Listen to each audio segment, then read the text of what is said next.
In this case study, we propose 3 recommendations to engage at-risk students in remote learning and critical reflection on intelligent technologies.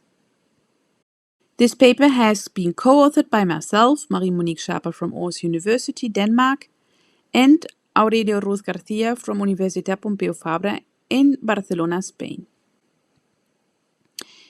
We aimed at exploring how to develop remote learning activities in technology education during the pandemic for at-risk students. Therefore, we focused on the research question how we can scaffold students' remote learning about and critical reflection on intelligent technologies during a pandemic. This case study was carried out with a primary school in El Raval, which is a district in the center of Barcelona known for its high level of immigration and cultural diversity. The study took place during the lockdown in Spain due to the COVID-19 pandemic in the year 2020.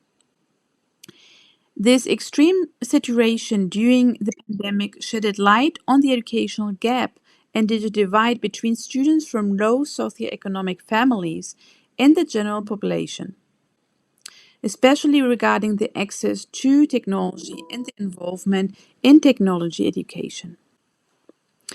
To address these challenges, we developed together with a primary school teacher learning activities focusing on hands-on activities, design-oriented learning, and speculative design. This case study was drawn on the notion of computational empowerment. That means the agenda of computational empowerment in K-12 education foresees the development of students' digital literacy to promote active citizenship of all children, including marginalized youth and minority groups. The goal of the study was to build upon students' previous learning experience in robotics and to expand their reflections on the implications of intelligent technologies, especially in contexts that are part of students' everyday life. Among others, before the pandemic, the students had worked with microbit in class, and a class had collaborated in a previous project with us where the students had reflected on the ethical implications of artificial intelligence. In this study participated 23 students between 11 and 12 years old. The activities were facilitated by 2 teachers and 2 researchers. The sessions were structured over 5 consecutive weeks. The weekly procedure started on Mondays when we uploaded the task to the school blog. In the afternoon on the same day we held an online session where we presented the task and the students had time to ask questions. In the following weeks, we also used this time slot to discuss students' outcomes and further process. On Wednesdays, we held an online class in smaller groups where the students were introduced to tutorials and received individual support. And finally, on Fridays was the deadline to upload the outcomes to the school blog. After that, we revised the materials to adjust the procedure for the following week. The overall theme of the workshop series was to design objects and intelligent agents that could be used at home, at work, or in public spaces in the near future. That means after the time of the lockdown in Spain, where people still would live with restrictions and new life routines due to the coronavirus. This new situation posed 2 main speculative questions. The first one was, what does this new reality mean to our personal life and coexistence with our family and other people in society? And how can technology help us to manage these changes? During the 5 weeks, the students followed a design thinking process that started out with empathizing on the design context, and then they continued with defining the design idea, prototyping with low-tech material, and simulating the functionalities of the prototype with the virtual microbit platform. Another key aspect for supporting students' inspiration and reflections was the ongoing dialogue with their family members during the activities. Through these dialogues, we also hoped that the students would discover and discuss potential ethical implications of the inventions. Finally, we asked the students to document the design process through a PowerPoint presentation and a video statement, through which we also hoped they would reflect on the overall process. Our outcomes showed that only half of the class produced prototypes of their ideas with low-tech materials and investigated possible implementation strategies for the technological aspects. Only 1/3 of the class managed to implement an idea with the online version of Microbit. And then only one student actually finished the entire project with a reflection up on the ethical issues on her invention and documented the design process in a PowerPoint presentation. The involvement of family members in the activities was successful only to some extent. That means they helped their children with manual tasks to create the prototype or with the idea, but they were not able to support their children in the more technical tasks of the activities. Also, it seemed that they could not stimulate students' reflections on ethical and societal implications on their inventions. The class teacher confirmed many of these findings. Most of the students actually faced the same problems. They were attentive to the tasks that were published each week on the school blog and were very engaged in the beginning of the project.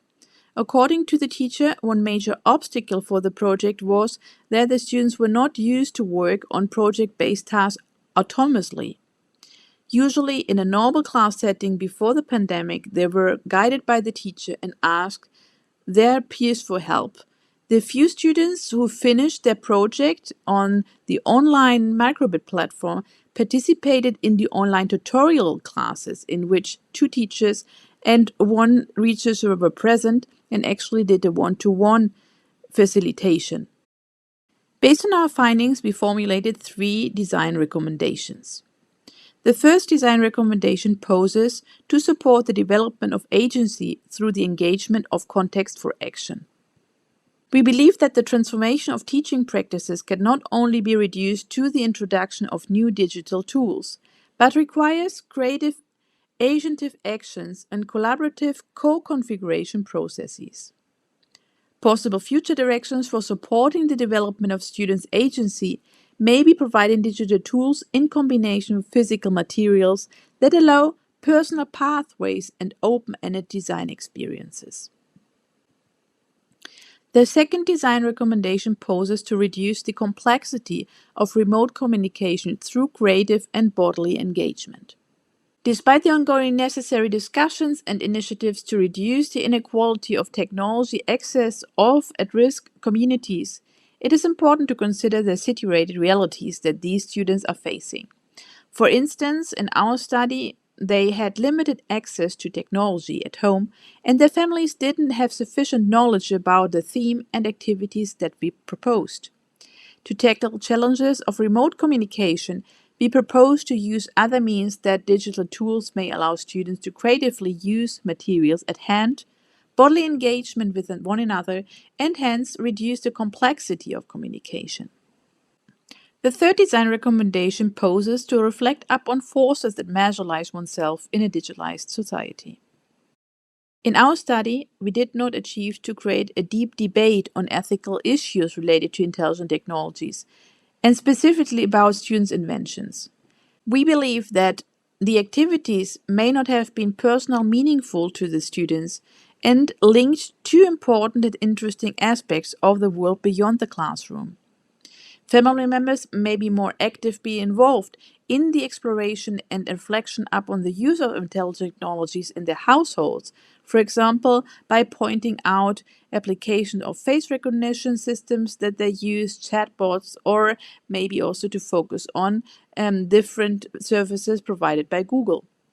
Another way would be to train participants in the language skills and vocabulary necessary to communicate social issues, and finally, to engage them in themes that support their reflection on the forces that marginalize themselves as an individual and consequently as an at-risk community in a digitalized society.